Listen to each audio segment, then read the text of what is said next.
नमस्कार। स्वागत है आपका हमारे YouTube channel study with officer में। मैं लक्ष्य यज्ञ आप सभी का अपने स्टडी विथ ऑफिसर में स्वागत करता हूं। आज जो कविता मैं आपके साथ साझा करने जा रहा हूं उसका नाम है चमारों की गली, जिसे लिखा अदम गोडवानी ने है। अदम गोडवानी मेरे पसंदीदा लेखकों में से एक हैं और कारण यह है कि जब भी मैं उनकी कुछ लिखा या फिर लिखी गई कविताओं को मैं जब पढ़ता हूँ तो निःशब्द हो जाता हूँ। तो चलिए हम इसके साथ आपको भी कुछ बताते हैं कि इनकी कविता कैसी है। आप हमें इसका राय मेरे कमेंट बॉक्स में ज़रूर दीजिएगा। तो चलिए चलते हैं। आइए महसूस करिए ज़िंदगी के ताप को, मैं चमारों की गली तक ले चलूँगा आपको। जिस गली में भूखमरी की यातना से ऊब कर मर गई फुलिया बेचारी कल कुएं में डूब कर। हैदरी सिर पर बिनौली कंकड़ियों की टोकरी, आ रही है सामने से हर खुआ की छोकरी। चल रही है छंद के आयाम को देती दिशा, मैं इसे कहता हूँ सरयू पार की मोनालिसा। कैसी यह भयभीत है हिरनी सी घबराई हुई, लग रही है जैसे कली बेला की कुमलाई हुई। कल को यह वाचाल थी पर आज कैसे मौन है, जानते हो इसकी खामोशी का कारण कौन है। थे यहीं सावन के दिन हरखू गया था हाट को, सो रही थी बूढ़ी ओसारे में बिछाए खाट को। डूबती सूरज की किरणें खेलती थी रेत से, घास का गट्ठर लिए वो आ रही थी खेत से। आ रही थी वह चली खोई हुई जज्बात में, क्या पता उसको कि कोई भेड़िया है घात में। होने से अनभिज्ञ कृष्णा बेखबर राहों में थी, मोड़ पर घूमी तो देखा अजनबी की बाहों में थी। चीख निकली भी होठों में ही घूट कर रह गई, छटपटाई पहले फिर ढीली पड़ी फिर ढह गई। दिन तो सरयू के कक्षारों में था कब का ढल गया, वासना की आग में कौमार्य इसका जल गया। और उस दिन ये हवेली हंस रही थी मौज में, होश में आई तो कृष्णा थी पिता की गोद में। जुड़ गई थी भीड़ जिसमें जोश का सैलाब था, जो भी था अपनी सुनाने के लिए बेताब था। बड़ के मंगल ने कहा काका तू कैसे मौन है, पूछ तो बेटी से आखिर वो दरिंदा कौन है। हो गई संघर्ष से हम पाँव मोड़ेंगे नहीं, कच्चा खा जाएंगे जिंदा उसको छोड़ेंगे नहीं। कैसे हो सकता है होने कह के हम टाल दें या फिर टाला करें, और ये दुश्मन बहु बेटी से मुँह काला करें। बोला कृष्णा से बहन सोजा मेरे अनुरोध से, बोला कृष्णा से बहन सोजा मेरे अनुरोध से, बच नहीं सकता वो पापी मेरे प्रतिशोध से। पड़ गई इसकी भनक थी ठाकुरों के कान में, वे इकट्ठे हो गए थे सरपंच के दलान में। दृष्टि जिसकी है जमी भाले की लंबी नोक पर, देखिए सुखराज सिंह बोले हैं खैनी ठोक कर। क्या कहे सरपंच भाई क्या जमाना आ गया, कल तलक जो पाँव के नीचे था रुतबा पा गया। कहती है सरकार की आपस में मिलकर रहो, सुअर के बच्चे को अब कोरी नहीं हरिजन कहो। देखिए न यह जो कृष्णा है चमारों के यहाँ, पड़ गई है सीप का मोती गवारों के यहाँ। जैसे बरसाती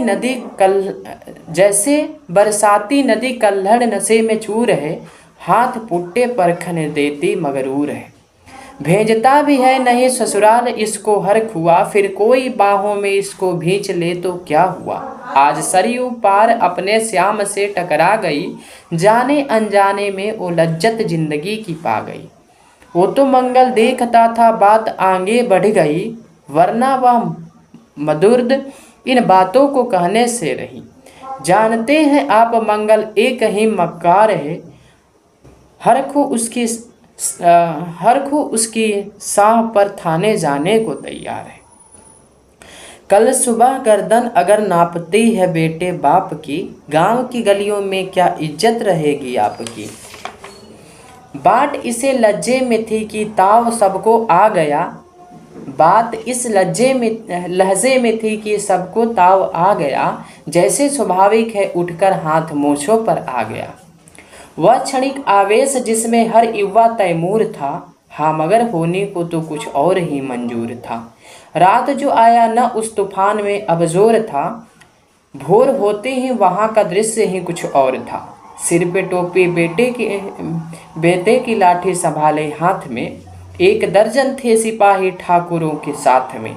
घेर कर बस्ती कहा हल्के के थानेदार ने, जिसका मंगल नाम है वह व्यक्ति आए सामने। निकला मंगल झोपड़ी का पल्ला थोड़ा खोल कर, एक सिपाही ने तभी लाठी चलाई तोल कर। गिर पड़ा तो बढ़ के सिर पे बूट से ठोकर दिया, बोला साले माल जो चोरी का था वो क्या किया। कैसी चोरी, माल कैसा, जैसे उसने कहा। एक लाठी फिर पड़ी और होश भी जाता रहा। होश खोकर वह पड़ा था झोपड़ी के द्वार पर। ठाकुरों से फिर दरोगा ने कहा ललकार कर, मेरा मुंह क्या देखते हो, इसके मुंह पर थूक दो, आग लगाओ और उसकी झोपड़ी भी फूंक दो। और फिर प्रतिशोध की आंधी वहां चलने लगी, बेसहारा निर्बलों की झोपड़ी जलने लगी। दूध मुँहे बच्चे वो बूढ़े जो वहां घेरे में थे, वह अभाग दीन हिंसक भीड़ के घेरे में थे। घर को जलता देख वे होश थे खोने लगे, कुछ तो चुप बैठे रहे, कुछ जोर से लड़ने लगे। कह दो इन कुत्तों से पिल्लों से कि घबराए नहीं, कह दो इन कुत्तों के पिल्लों से कि घबराए नहीं, हुक्म जब तक मैं न दूं कोई कहीं जाए नहीं। यह दरोगा जी थे मुंह से शब्द झरते फूल से, आ रहे थे ठेलते लोगों को अपने रूल से। फिर दहाड़े इनको डंडे से सुधारा जाएगा, ठाकुरों से जो भी टकराएगा वो मारा जाएगा। एक सिपाही ने कहा साइकिल किधर को मोड़ दें, होश में आया नहीं मंगल कहो तो छोड़ दें। बोला थानेदार मुर्गे की तरह मत बाग दो, होश में आया नहीं तो लाठियों पर टांग लो।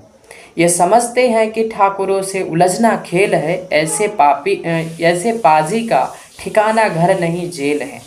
पूछते रहते हैं मुझसे लोग अक्सर यह सवाल, कैसी है कहिए न सरयू पार की कृष्णा का हाल। उनकी उत्सुकता को, शहरी नज़ारा के ज्वार को, सड़ रहे जनतंत्र के मक्कार पैगार को, धर्म संस्कृति और नैतिकता के ठेकेदार को, प्रांत के मंत्री गणों को, केंद्र की सरकार को मैं निमंत्रण दे रहा हूँ, आए मेरे गांव तट पे नदियों की घनी अमराइयों की छाव में। गांव जिसमें आग पंचाली उछाली जा रही थी, अहिंसा की जहां पर नथ उतारी जा रही है। तरसते कितने ही मंगल लंगोटियों के लिए, बेचती है जिस्म कृष्णा आज रोटी के लिए। आई होप, मुझे आशा है आप लोग को ये कविता बहुत अच्छी लगी होगी। तो जैसे कि मैंने आपको पहले ही बताया था कि ये कविता अदम गोडवानी की है, और अदम गोडवानी हमारे एक कह सकते हैं कि बहुत ही मेरे लिए एक प्रिय लेखक हैं। मैं उनको एक अपना दायित्व मानता हूँ। तो अगर आप लोग को ये कविता अच्छी लगी है तो हमारे चैनल को सब्सक्राइब करिएगा, ताकि और भी इससे अच्छी अच्छी कविता आपको